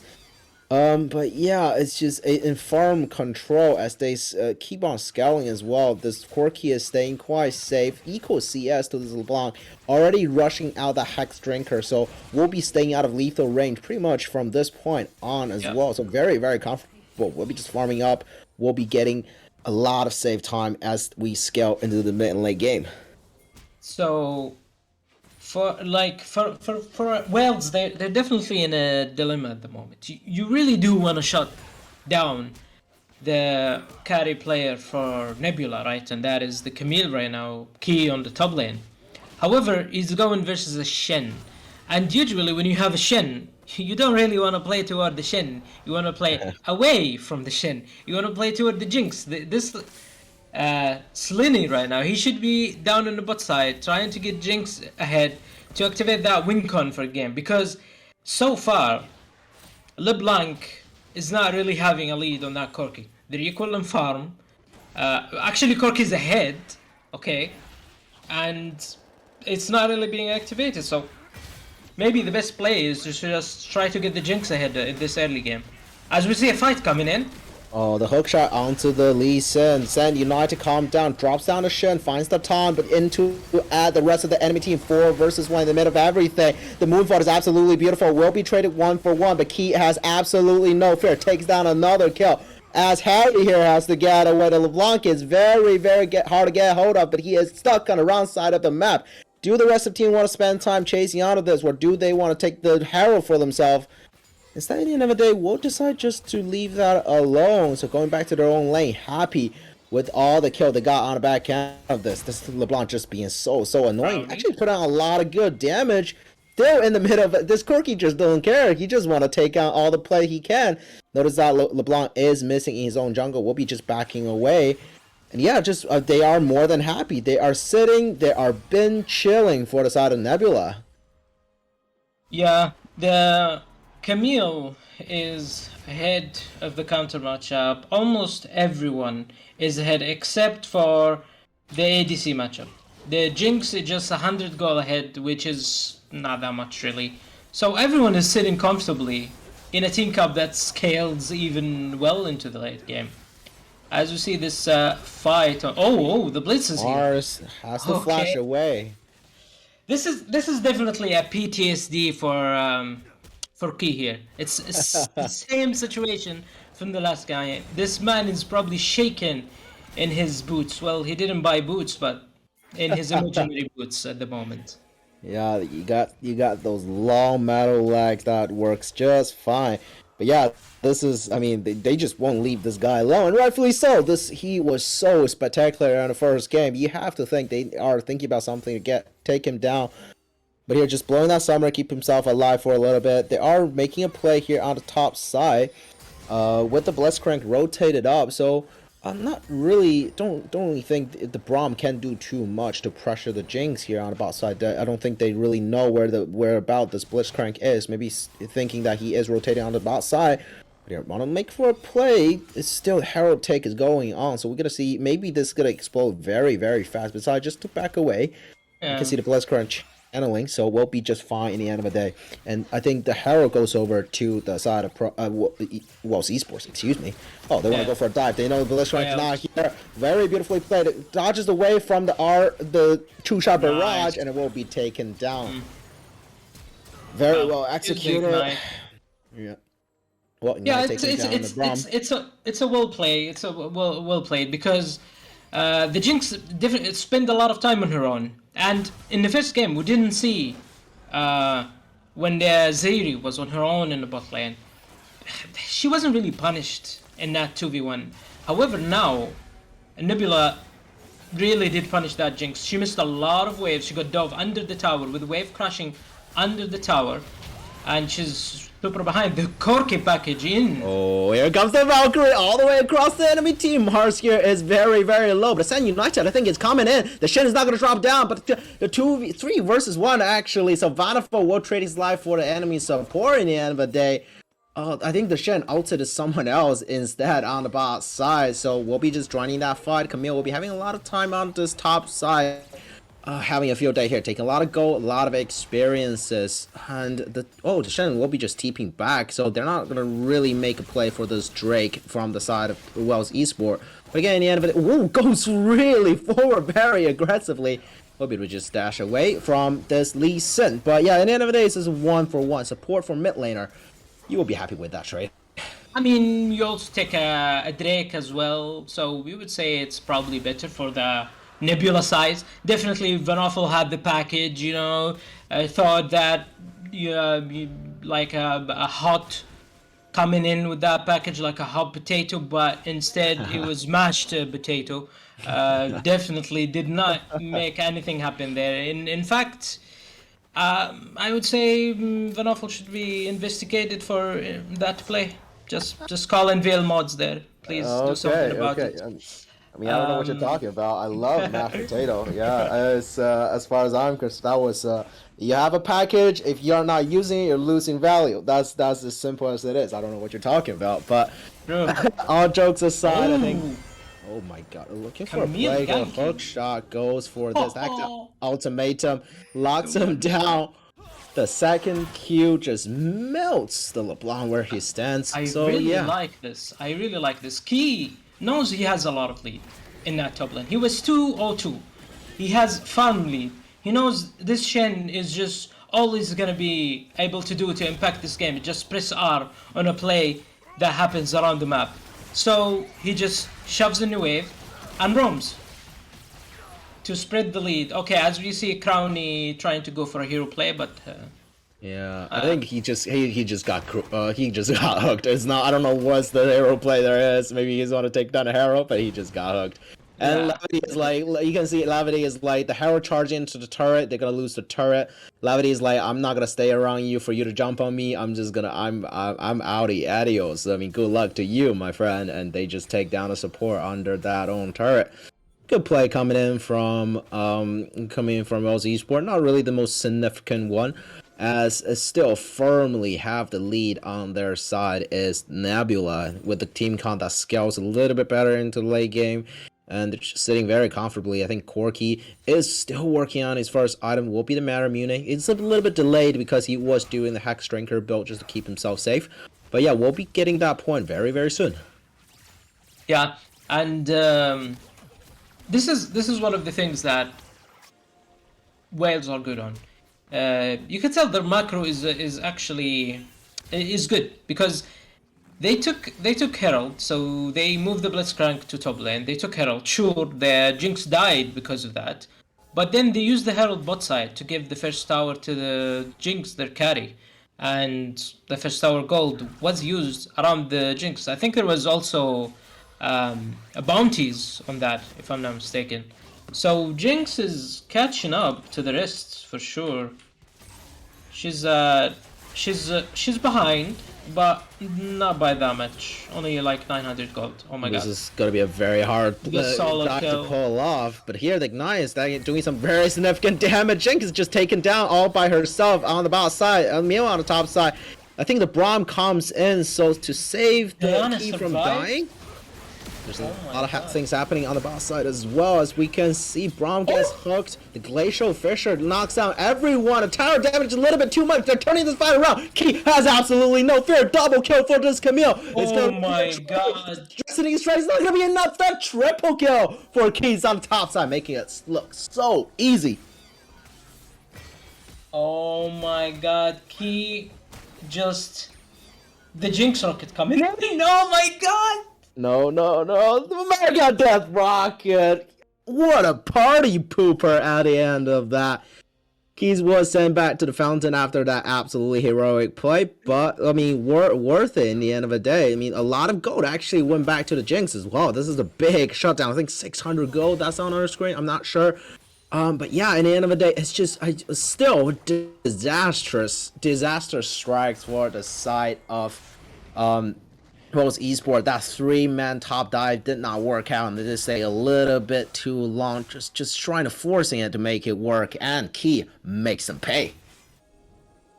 Yeah, the Jinx is a little bit happy with that. She got some shutdown gold. However, you don't want to see a Camille where you invest a lot of people in that top side to try to kill that Camille, but Camille just get a triple kill under her tower. This Camille is literally unstoppable at the moment. I don't know who can face this Camille, to be honest. Yeah, I was getting really scary here. So go for it. We see Camille already has her Trinity Force with Tiamat to apply a lot of pressure when she's pushing side lanes. Drake is spawning, and yeah, see, Wales cannot really contest the Camille, so they just grouping up as 5 and trying to hope that they can flip a better flip on this team fight in bot lane. The Corki has the package. Is it gonna be mashed potato again? Oh my, that it is mashed potato. And an instant gets deleted, and Jinx is getting excited on the backside, but that Israel damage is so bonkers. One more shot, 2 more shot takes him down. Has the auto aim on this thing. The double kill goes over to Levity, and he's going absolutely berserk. The rest of the team here, cleanup crew. This Israel just doesn't miss. We'll be able to take down. The shutdown goes over to Shen in the end of the day. Lee Sin try to get away. That Q damage is absolutely bunkers. Safeguard to ward this Lee Sin, just wasting a little bit of time playing parkour hide and seek with the rest of the team. But Key smells blood in the water, flashing the emo because that's all you can do at this point of the game. And Ace goes over to Prime Nebula. Yeah, well played by Nebula. Key took the objective on top lane, realized that Wales is not going to contest him on side lane, so there's no point staying there. They're just 5v5. We're ahead. He's ahead. He has a lot of his team lead. So he just took a tower for free, moved toward the fight, and they won the fight. As Israel, I mean, personally, as an Israel connoisseur and Israel one trick on the bot side, that Israel performance in that fight was absolutely beautiful. Well, I think if you would look at I don't think he missed one kill in that fight. Just goes forward, one shot that Jinx goes even forward, knowing the limit of that champion. Because Israel doesn't really have a lot of very sort of guaranteed reliable damage as much as that Jinx does. But when you do hit those long range sort of Qs, your damage can be absolutely bonkers from a very safe distance. And that's just like a beautiful play coming out from Levity, making sure his team win out that team fight. As here, speaking of team fight, the Dragon Rage is actually beautiful. This engages the rest of the enemy team. Can they get out of this? Key decides to spare their life with this 1 second. Unless they try to walk into this, Mars want to look for a play. And here, all left on his lonesome will be just sacrificed. Here on the top side is Crown. Oh my god, Blitzy flashing. They really want this shutdown gold on Camille. They really wanted the resonating strike connects. The Stand United just to keep the Blitzcrank alive. Have this top laner for you just to ults down only to keep your support alive. I love that. And Blitzy is too far forward. Yeah. What is happening at the moment? Yeah, well, they will spot them out so he can just disengage from the other side of the jungle. Mars just walks in. No, Screw whatsoever to move forward. Falls down and kicks a kill as well. Here comes the cleanup crew, Vanderful and Levity. The triple kill for the Israel. And the two gigantic carries marching down the mid lane. 7, 1, and 3 for this Israel. He will be having the... Oh, this is the third item. Siral is, I forgot the name of the item, but again, it's just huge point in this game for the side Prime. Nebula, they are rested, calm, collected, and ready to take the dub for this series. Yeah, they're 9k gold ahead. Oh my god, this is just taking the trade into... What? My god, please. Oh my, that was so beautiful to watch. If you die for that, it's absolutely worth Mega Death Rocket.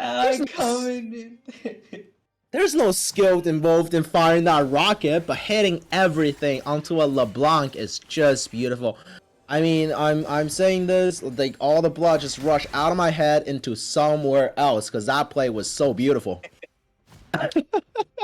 Yeah, that was well played by Levity. You definitely don't see an Israel going into LeBlanc's face every day of the week, but he is so far ahead on his comfort champion. Remember, this champion was banned in game 1, and he was forced on Jin, right? And he just got to have it in game 2, and look what he's doing. He's 8-2-3. He has the highest farm in the game, and he's looking really comfortable on this champion right now. Oh, he's still hunting for blood. Key on the bot side here. Doesn't really do that much damage at this point of the game. It's just only a Jinx that doesn't have even 3 items. Key goes forward, still want to look for the kill. God. Half of it, however, just disappear in front of his eyes. It's just, it is very, very hard to play this game if you are, well, Esports here. Your AD carry is behind. You don't have a frontline tank enough to keep her alive in these games. The Camille dives onto your backline, your AD carry, half of the health bar is gone, and you have the artillery from Israel, from Corki, raining down on your head. How are you going to take these fights? How are you going to walk into your own jungle? As you can see, it's becoming very, very difficult, but they want to look for this play, actually. He is still sticking around. They don't know the big brother is here, just protecting the brother to get away. But yeah, it's just so hard for Wells Esports to play this game right now. And definitely, a change that we see right here is we see Crowny on this Braum being a lot in the vicinity of Camille, right? Yep. Game 1, I think game 1 he couldn't do that because he was with the Jin, and the Jin cannot really take care of himself as well as in Israel. Israel's safe. He has flash, he has E, long range. So he's really well set, but for the Jin he couldn't do that. But now we see him. He just, after the lane ended, Well, actually, before that, he just left Israel. You're out on your own, and he just kept making plays with the Camille. As Wales are going for a bit of a, some would say, desperation barrack, question mark. There's no better play to make right now. The ulti come down from Shen on the support, so this is a big fat shield. They are taking a Baron down half health, but the rest of the team is flying down here to poke. The damage on the Baron is actually too much, taking the Blitzcrank very, very low, and just rockets the kill, just the True Shot Barrage flies across. This is way too much. Flashes away from the Moonfall, but Jinx is taken down the backside. There is no way they can get all of these Baron buff alive out. The rest of the team is cleaning them up. Shen on the front side, and LeBlanc just gets taken down. Good job for the Baron, as all of them are facing black and white screens. And will you say GG for Nebula right here? Definitely game 1 looked shaky, but they're looking to finish game 2. I suppose they would finish right here, right? I mean, they cannot not finish the game and make me look bad, right? I mean, am I right, Jeff? Tell me I'm right. Well, I hate to say that, but well, the timer is responding, but what a big Blitzcrank out is absolutely amazing. Can they find a base defense? Goes a little bit deep here. Has Zani keep herself alive? The True Shot Barrage is absolutely beautiful. The Mega Death Rocket. Can they do it? Doesn't seem like it, but the key water spoil the party. Goes out of back time 1 versus 3. Has no fear, but what? Ezra going in, baby. Oh my god, Levity is absolutely carrying everyone. The taunt on the backside takes down Braum, but they can't touch this. Israel, Arcadian backward, a double kill, the 3 big carries on the side of this team. They still want blood, they still want the last remaining member from the side of World's Esports, playing some tricks just to get him away. The last night from downtown seals the game and conclude the series in a very landslide of a win for Prime Nebula. GG, well played for Prime Nebula. Definitely Wales did pull up a fight in that game 1. They were leading that game. They were expected to win that game, but you know, Nebula proved that they're just a better team today, and on to the next stage of playoffs they go. Right, yeah, I mean, we are just getting some updates, so we will be having Crown and Levity, the bot lane duo from Prime Nebula here, joining us for an interview after this awesome series we just witnessed. So they will be here just in a second. I believe they are here. Hello, Levity and Crowny. Do you want to say hello? Say hello to the stream. Hey, stream. Good morning. Good to be here. Good to be here. Did you just say good morning, Levity? It's a mindset, you know. Okay, nice. So, talking about the mindset, Levity, let's talk a little bit about game 1, okay? Because game 1, I mean, it wasn't really, it was close, okay? Some would say it was hopeless. So the question here, Levity, did you give up hope in that game? I mean, our coach just called us, we ought to get them hard. We just have to not throw and would instantly win late game. So we just kind of kept to that. I was playing Jhin. I had rapid fire cannon. I was just running around the map, trying to set up my team, and I think it worked out beautifully. Yeah, and you could see that you were in a real good mental space, because in that game too, you just kind of smurfed in Israel, to be honest. I mean, leaving my Ezreal open is kind of, you know. Yeah, leaving Levity Israel open isn't. They didn't in game 1, but they did in game 2. All right, so in general, let's talk about game 1. So first of all, you guys were ahead kind of early on. I mean, just by a little bit, we were ahead. But then suddenly the game just kept going worse and worse. They were camping Craft on the top side. And what was the comms going on right there? How did you guys tried to pull yourself out of that deficit that you had in that game? Yeah, I mean, we just called to say that, like, right now, like, Key does not want to play with us right now. Like, he kind of just want to be on the side lane. Like, there's no reason for Key to be playing exactly next to us. like there's better chance that he can just go side in order to secure 2 dragons, so we don't need to play for that macro right now. We don't need to go for the dragons. Plus it was like, okay, it's whatever soul here, so we can just say they get the next dragon and Key gets to skill up top lane, and Key goes to top lane, they're busy on dragon, and then suddenly Key solo kills him top lane, which just means he gets further ahead, which ended up in the end just being a spiraling circle where Key just like literally like he had so much pressure. If they go for Baron, Key teleports to the base and ends the game. Like if they go for anything other than just like stopping Key, they either lose Baron or lose their base. Like they have to choose constantly between that.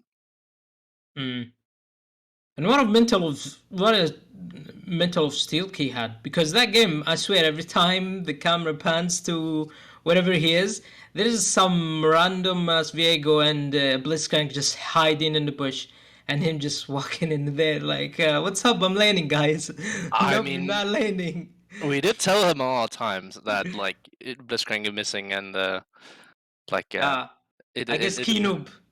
Yeah, Unlucky. key noob. I mean, Key I noob. I yelled at him multiple times that like it's literally on the mini map, man. but like yeah, I mean he just doesn't listen. I think it's also down to the Fiora pick though. It just draws a lot of attention and pressure. So they kind of had to do something. Like Blitzcrank going to that level 4 or something. That's just Fiora pick. We're working out beautifully. Okay, that was unexpected. All right, I don't know where to go from there. Okay, so all right, in game 2, they really had to ban the Karma. So the Karma, I've never seen even I'm part of the team. I've never really seen Venoffel play Karma. So was that something you even hide from your substitute players, guys? Did that something you hide even from me?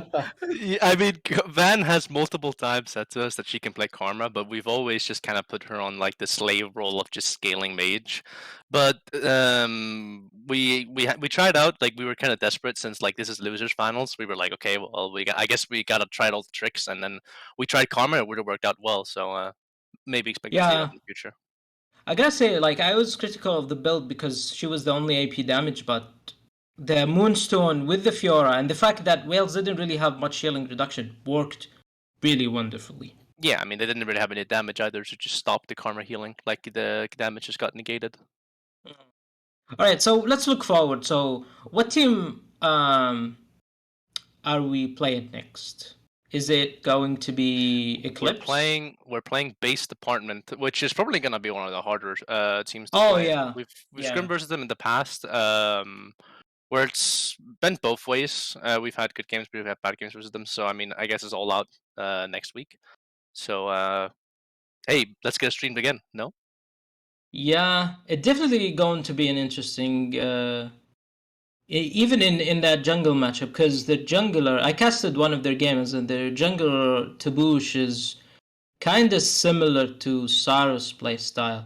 So, for them, are you going to have a different pick that you're gonna prepare and hide from me potentially, making me look bad on stream? No. Alright. But we Good will. I answer. mean, maybe we'll have to innovate a little bit on what we pick, but we'll see. We'll see. No, we will maybe hide secrets from you, Coop. While I will not keep any promises. All right. So, Jeff, do you have any more questions out of these guys? Well, no, I think you smashed it. Yeah, I have some questions. You asked them all, so I'm very. It's just been a very great time with you guys. Just thank you for coming to the interview, Levity and Crowny, and just congrats to the series as well. Very convincing and very thrilling of 2 games. Yeah. So, guys, is there any shout-outs finally you want to give out to? Maybe to your favorite caster / teammate? Yeah, That's a great guy. Okay. no. Unironically though, shout out to Goop. And Goop also as well. Thank you for casting. But shout out to Blame. Blame did an absolutely amazing amazing time drafting. I didn't have time to prepare draft this time around, and Blame did such an amazing job. I don't think we would be actually winning this game without Blame. Blame pretty much predicted almost every single pick they picked. Like he was absolutely there for us. Crazy. Yeah. Also, shout out to Van. I think she really strong mental. Yeah. Venoffel really played well both games. I mean, the Karma game, I think Venoffel didn't die a single time, if I'm not mistaken. Maybe even, yeah. So, yeah. Well played well played series by Van Offel. Even in that Corky matchup versus the LeBlanc, which is a hard matchup to be fair, it was ahead on CS. Yeah, really well played. All right, guys, let's do the send-off, Jeff. Oh, right. That's my cue. Right. Okay. Again, thank you everyone who's watching, to all 37 people or whatever who's watching. Thank you for coming, and we really hope you enjoyed the game today. We are moving on to playoffs. It's gonna be more and more intense. So yeah, thanks again. Thanks Levity and Crowny for coming in, and yeah, this has been the game. This has been Jeff. I had a pleasure to cast with Goop here, and we will see you next time.